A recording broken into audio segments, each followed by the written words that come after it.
in Rotterdam, but we are taking a water bus right now to Kinderdijk. It's a UNESCO World Heritage Site because this is the largest concentration of old windmills in all of the Netherlands. And I came to the Netherlands, I want to see some windmills, so that's where we're going.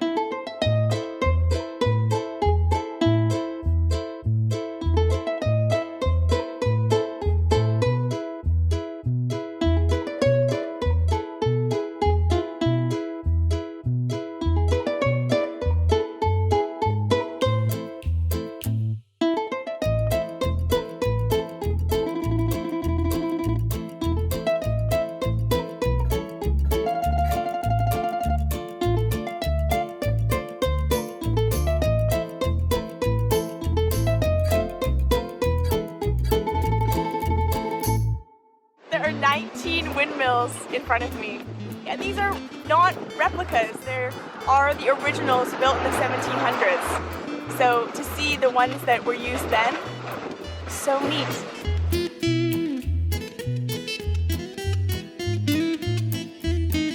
The weather has been really crazy today. Every 3 minutes it changes, so the sun is shining now, but before, when we first arrived off the boat, it started to rain so badly. We ran inside to this gift shop and asked where there was a place that we could eat, and she said there's only one restaurant in town, so we were hoping it was good.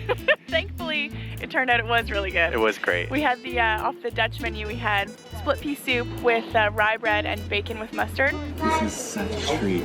It's so nice when it's cold out to have that cozy cup of soup. It kind of makes the cold worth it. Because you have to get cold to get to the cozy. And we love cozy. And now we're gonna go and explore the windmills.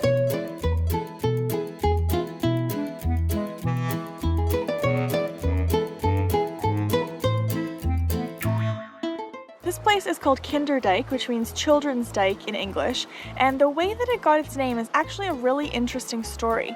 Back in the year 1421 here, there was a disastrous flood called the St. Elizabeth's Flood, and the poorly maintained dikes were just not enough and thousands of people drowned here. And the legend has it that after the flood, once the survivors kind of got up the nerve to leave their houses and take a look at the damage that had been done, they saw a cradle that was bobbing up and down in the water, and they heard the sounds of this baby crying. And the cradle was floating, but it was being kept in balance by a cat that was jumping up and down to keep this cradle from sinking. And the baby was actually saved, and they believe that that is how Kinderdijk got its name.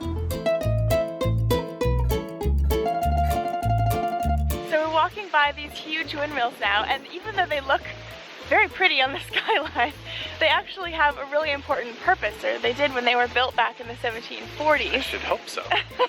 It's all part of a water management program because here everything around us lies beneath sea level.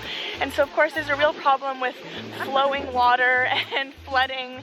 And so in an effort to keep their feet dry, the windmills were part of a water pumping system to make sure that the flooding stopped. They still have a water management program here, but of course it's not reliant on these windmills anymore. Probably a little more sophisticated. All right, I don't know if you can see it, but behind us is the Windmill Museum. So we're gonna take a peek inside. Yeah, apparently someone used to live here with 13 children. This is our modern way of scanning. Yeah, that's perfect. Everything went out of order. That's the reason why we have to do it by hand. It all works, right? Yeah, thank you very much. Want to go inside a windmill? Yeah, what do you say we go in? Let's go.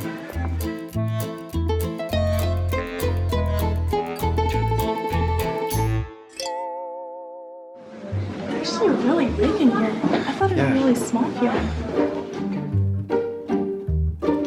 The living room, where they lived especially in wintertime, was the only heated place in the windmill. Wow. And it's not very big. And that was the bunk for the miller who lived here and his wife. Very cozy.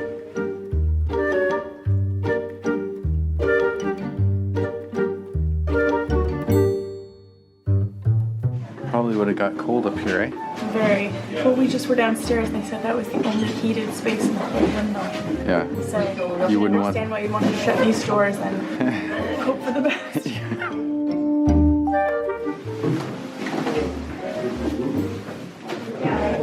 It's actually quite cozy in here. Yeah? Why don't you have a little nap?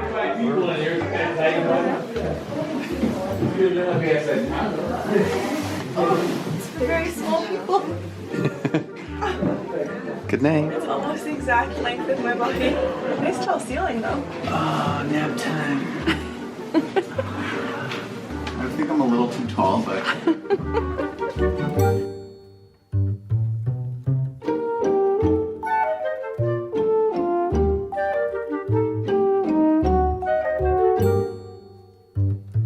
This is called the underfloor, and you know why? Because you kind of have to crouch to avoid all these beams everywhere. Don't hit your head. Get a bad back.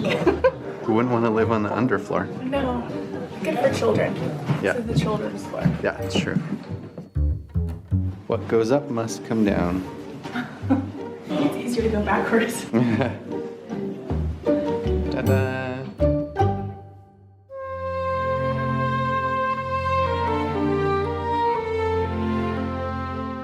It actually was bigger inside than I Way bigger. imagined it would be. It felt kind of spacious. There were so many floors. Yeah, there were so many floors, and from the outside I would have thought it'd be quite dark because there don't appear to be a lot of windows to let light in, but it felt bright because the insides were mostly painted white and the light that gets in was really magnified. So it felt quite nice inside. And the bunks were actually pretty cozy. Yeah, I'm sure it would have been cold in the winter, but unless you were the parents who got to sleep in that one heated room. Now I have dreams of living in a windmill. I'd like to stay in one. Hey, that'd be fun. Let's do that.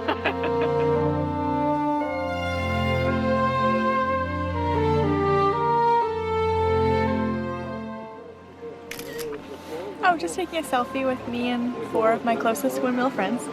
You all look really good.